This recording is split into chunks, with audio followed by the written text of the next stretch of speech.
आज हम पढ़ेंगे क्लास 4 की बुक एस विद एस्टर का chapter number 6 Florence Nightingale. This is the story of an extraordinary young woman who brought about huge changes in the healthcare system of England। यह एक अत्यधिक प्रतिभाशाली या जिसमें बहुत सारी खूबियाँ होती हैं, एक्स्ट्राऑर्डिनरी मीन्स यंग वीमेन की स्टोरी है जो कि इंग्लैंड के हेल्थ केयर सिस्टम में बहुत बड़ा चेंज लेकर आई थी। Born in Florence, Italy in 1820, she was named after the place of her birth। वह फ्लोरेंस इटली में 1820 में पैदा हुई थी और उसका नाम उसके जन्म स्थान के नाम पर ही रखा गया था। I was just a boy when I fought in the Crimean War। यहाँ पर जो बोल रहा है वो है मिस्टर एंड्रयू, जो कि दो चिल्ड्रंस को अपनी स्टोरी बता रहा है कि जब मैं ने क्राइमिन वॉर का जो युद्ध था, क्राइमिन का जो युद्ध था उसके लिए जब मैं लड़ा था, and like the hundreds of soldiers who were injured, I was brought to the hospital at Scutari in Turkey। और हज़ारों जो सैनिक थे जो कि इंजर्ड थे, जो जख्मी थे, उन्हीं की तरह मुझे भी टर्की के एक स्कैटरी के एक हॉस्पिटल में लाया गया था।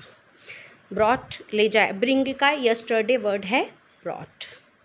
अब नेक्स्ट जो सीन है वो है 1854 स्कैटरी टर्की के एक हॉस्पिटल का।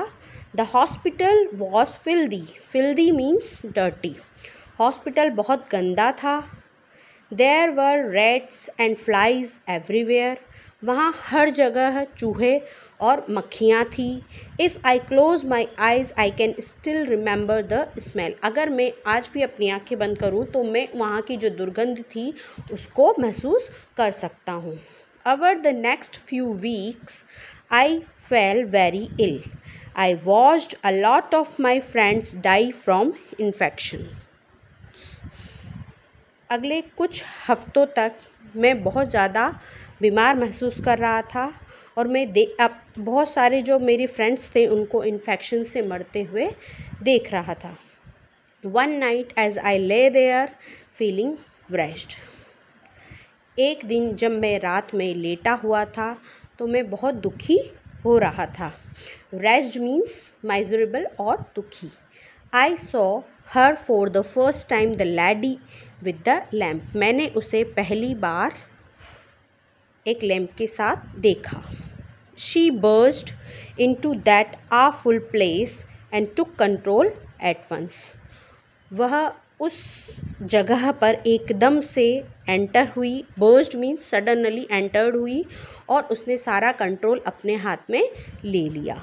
I need this place spotless. उसने कहा मुझे यहाँ पर हर एक कोना साफ चाहिए। स्पॉटलेस, कोई भी स्पॉटलेस होना चाहिए या कोई भी गंदगी नहीं होनी चाहिए। For the first time in our lives she made invalids feel respected. हमारी ज़िंदगी में पहली बार किसी इंजर्ड पर्सन को इतना अच्छा उसने रेस्पेक्ट फील करवाया था। How are you feeling today Mister Andrews? तुम्हें कैसा लग रहा है अब Mister Andrews? Everyone soon learn that Florence was not like the other nurses. हर कोई जिसने भी उसके बारे में सुना वो ये कहता कि वो बाकी नर्सों की तरह नहीं है। फ्लोरेंस जो है वो अदर नर्स की तरह नहीं है। या सभी को बहुत जल्दी ये पता लग गया कि वो बहुत मेहनती है। ये अब पुरानी बात हो रही है। नेक्स्ट वाला जो पिक्चर है उसमें पुरानी वाली बात हो रही है। 1832 में जब वो छोटी थी तब की बात है। Florence had always excelled at her lesson. Florence जो थी वो अपने हर काम में बहुत अधिक या बहुत उत्कृष्ट प्रदर्शन किया करती थी। She wanted to help people by becoming a nurse when she grew up. वह बड़ी होकर नर्स बनकर लोगों की हेल्प करना चाहती थी। Her parents on the other hand did not encourage this.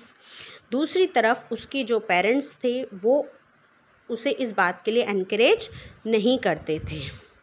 They hated that she wanted to become a nurse. वो इस बात से घृणा करते थे कि वो एक नर्स बनना चाहती है। They thought nursing was not a job fit for a lady. वे सोचते थे कि ये जो नर्सिंग की जॉब है वो एक लेडी के लिए सही नहीं है। Because hospitals were dirty horrible places. क्योंकि हॉस्पिटल बहुत ही गंदे और भयंकर जगह होती है। नाउ 1853 लंदन की बात है। But Florence persisted.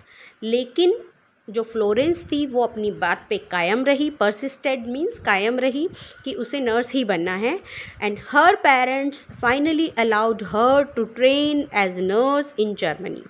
और अंत में उसके पेरेंट्स ने उसे जर्मनी में नर्स की ट्रेनिंग के लिए भेज दिया।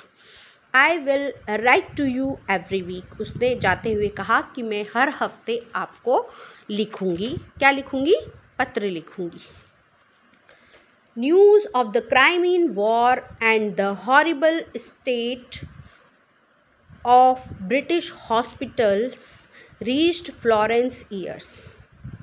क्राइमीन वॉर की और जो हॉस्पिटल की ब्रिटिश हॉस्पिटल की जो भयंकर जो स्थिति थी उसके बारे में फ्लोरेंस को बहुत जल्दी पता लग गया। रीच्ड फ्लोरेंस ईयर्स का मतलब है उसने बहुत जल्दी उनके बारे में सुन लिया। And so she set out to the battle fields taking with her a team of 38 nurses. वह सेट आउट मीन्स निकल गई युद्ध के मैदान के लिए। जहाँ पर वॉर हो रहा था उसके यहाँ पर जो हॉस्पिटल था उस बात के लिए वह युद्ध के मैदान के लिए वहाँ से निकल गई अपने साथ 38 नर्सेस की एक टीम को लेकर।